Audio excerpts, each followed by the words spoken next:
Welcome to Impact Makers Radio, featuring industry thought leaders sharing problem-solving insights to help grow your business and live the life you love. And here's your host, Stewart Andrew Alexander. Hi and welcome to another Let's Talk Divorce conversation. And during this segment of the show, I have divorce and family mediator Nancy Gabriel, owner of Mediation Around The Table, calling in all the way from sunny Las Vegas. Now, Nancy, who has a wealth of experience in the area of family law, will be talking to you today about how you can end your relationship with dignity through mediation. So, if you are one of the increasing numbers of divorcing couples or individuals in the Las Vegas area, you might just want to stop what you're doing right now. Take a break, log out of Facebook, stop Twittering and Instagramming or anything else you happen to be doing which may cause a distraction. And you know something, you may even want to grab yourself a notepad and pen and get ready to take some notes as we listen in to what Nancy has to share with us today. So with that said, let's not keep her waiting any longer. Welcome to the show, Nancy. Well, thank you, Stewart. I appreciate the opportunity. Okay then, Nancy, in your own words, can you just briefly describe the kinds of people who you serve and the various types of situations they find themselves in when they come to you for your help? Well, as you know, a mediator is a neutral third party. So I step into the situation, a dramatic sometimes situation where people are ending a relationship, as the non-judgmental expert listener. And that's really what I do, is I help people in conflict to reach their own solutions, and I help them communicate with each other as to their feelings, their hopes, their desires, their goals.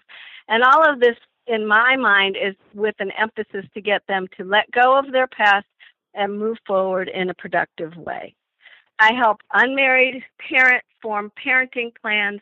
I have helped couples that met on a blind date, got pregnant, and never saw each other again, all the way to people who were married 38 years, I think, was the maximum, and everything in between.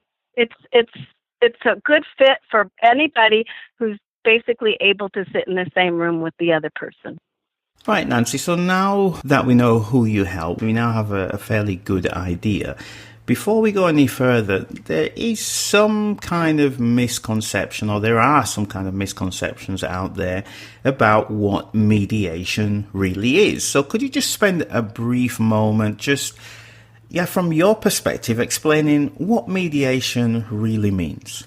Some people think that a mediator will tell them what to do, and actually nothing could be further from the truth. The first thing I tell my clients is what I'm not. I'm not a lawyer, I'm not a therapist, I'm not an accountant, but what I am is a neutral third party who helps people have the conversation with each other. The difference between mediation and arbitration, which some people confuse, is that an arbitrator is like a judge. I'm not the judge, I am the facilitator. Okay, so now that you've explained that, and obviously keeping in mind that anything you share with us from this point on is not legal advice or legal assistance, can you share an example of what you would say would be a common misconception that you come across while you're helping your clients on a day-to-day basis? Well, oftentimes when people come in to see me, they have what they think is a very clear idea of why they're there. But through the process of mediation, there almost always is an underlying issue that they're dealing with, and it can come about in very interesting, unexpected manners. For example, I like to ask divorcing parents, what is it going to look like when you meet somebody else and you get involved in another serious relationship? How are you going to introduce your children to that new partner? And sometimes I get that deer in the headlights look from people who think dating is so far from their realm of reality they don't even want to talk about it. And sometimes there already is another significant other in the picture, and maybe my question is too late. So the surprise is that when I ask a question like, how do you want to introduce your kids to your new boyfriend or girlfriend, and all kinds of nasty history comes out. And that's what mediation is, helpful in letting go of some of that anger and hostility and resentment so that you can move forward, and always, always, always putting the children first. Okay, so based on what you just shared with us then, Nancy, and obviously keeping your client's confidentiality in mind, could you please share an example or a case study, so to speak, of how you've helped, or even how you would go about helping somebody who came to you with that challenge or that misconception you just described, and what kind of transformational results you were able to or would be able to gain for them? Well, using that same example, I'm going to go to a different situation of a prior client and think about what if that question about how are you going to introduce your children to somebody new is too late? And all of a sudden, in the situation I'm thinking of, the husband finds out during the divorce mediation process in my office that not only is the wife seeing somebody else, but the 3-year-old son is having sleepovers in the same bed with the wife and her new boyfriend. And the look on his face was absolute horror. And so immediately I go into remedies. And I'm not going to say that's a terrible idea, even though I think that. I can't say that out loud. I say, what would you be willing to do to make this situation different? And let's establish some ground rules starting today. And so ground rules become a very important part in the separation phase of ending a relationship before anything is finalized. As a reminder, ladies and gentlemen, my guest today is divorce and family mediator Nancy Gabriel, owner of Mediation Around the Table in Las Vegas. And she's here today talking about how you can end your relationship with dignity through mediation. Now, with that in mind then, Nancy, and for those divorcing couples listening in right now, please share one common but unknown pitfall that they need to be aware of no matter what situation they find themselves in. Well, I say this a lot, and I almost always get tears in response, but I tell them you're going to be a family forever.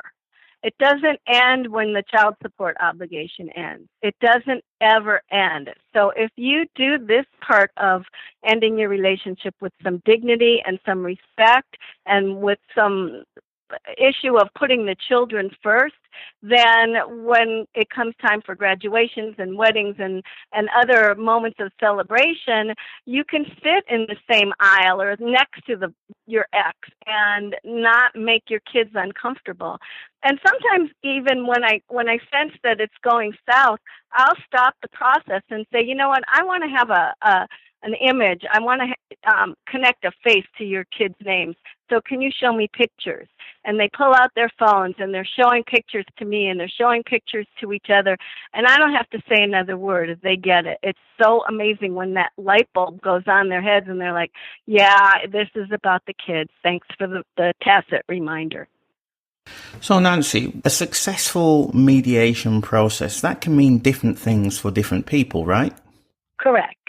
So when you take that into consideration and you think about all of the clients who you've helped in the past to achieve their desired goals throughout your career, on a deep down personal level, Nancy, what does it give you and how does that actually make you feel? Well, that stems back to why I became a mediator. Would now be a good time for me to share that? Absolutely. Perfect.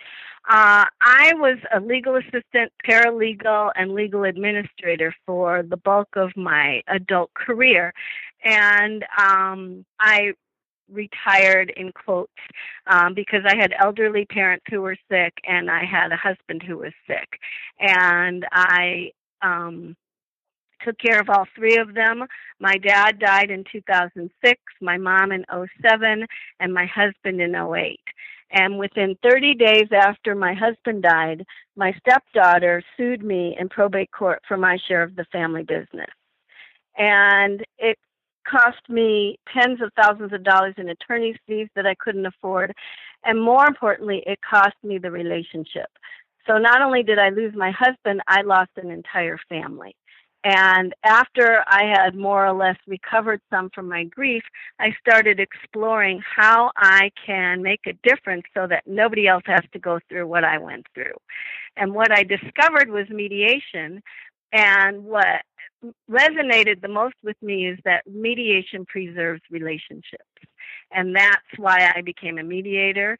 And that's what I do, what gives me gratification when I help people, when they hug me when they walk out, when they're smiling, when they're making jokes with each other. That is my reward, and especially when it comes to preserving the family. And I'll say it again, you're going to be a family forever. The living arrangements are the only thing that basically changes.